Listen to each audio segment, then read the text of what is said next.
Para sa mga kababaihan, bawat bungad sa umaga at pagdilat ng mata ay laging may hatid na bagong pag-asa, dunong at karanasan na siyang muli na namang matututunan.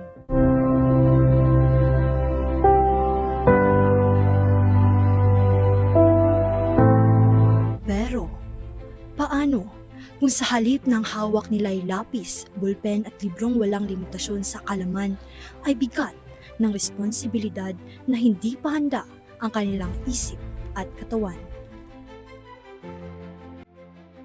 Sa isang payak at payapang liblib na lugar dito sa Rizal, maraming ina ang nangangarap na ang kanilang mga anak maging guro, doktor, enenyero at iba pang disenteng trabaho o propesyon, upang hindi maranasan ang kanilang mga anak ang hirap at sitwasyong madalas na itinuturing isang kahig, isang tuka.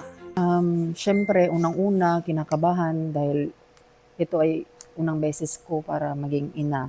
Natatakot dahil as a social worker, malayo yung binabiyahe namin galing boarding house papunta sa community kung saan ako na-assign. Tapos, nalaman ko pa na placenta previa ako, nauna yung inunlan ng bata kaysa sa bata. So, may possibility daw na ma-CS ako. And parati ako nagbi-bleeding. Tapos hindi ko naman maiwan din yung trabaho ko dahil yun ang bread and butter ko para sa akin at para sa pamilya ko.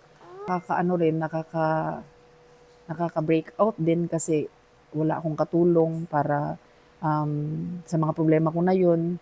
Hanggang sa napanganak ko siya, yun na nga, medyo maraming pampakapit ang nainom ko para lang hindi siya mawala.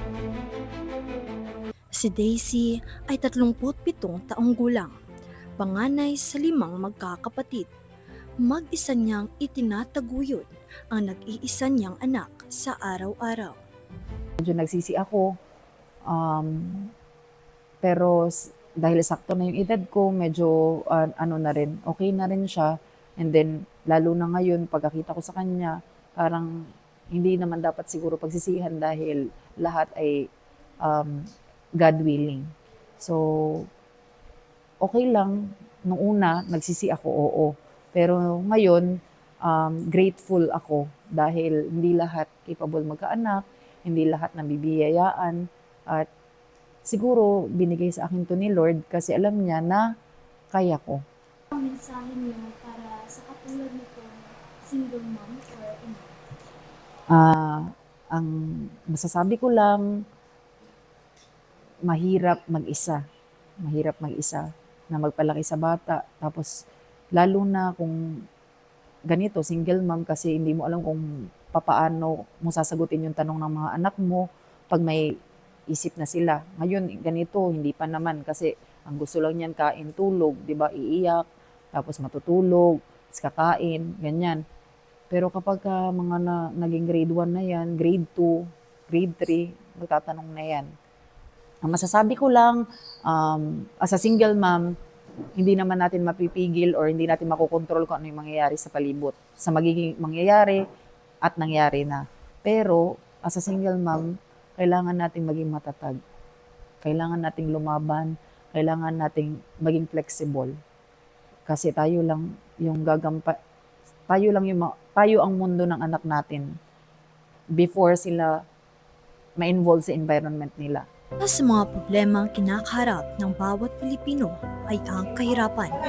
Ito ang dahilan kung bakit ang pangarap ni Daisy ay tila naging bituing walang ningning.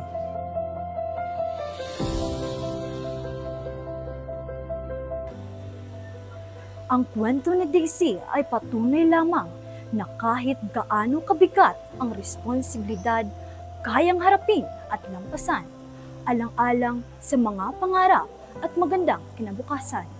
Sapagkat ang pagmamahal at aruga ng isang ina ay walang humpay at kapantay.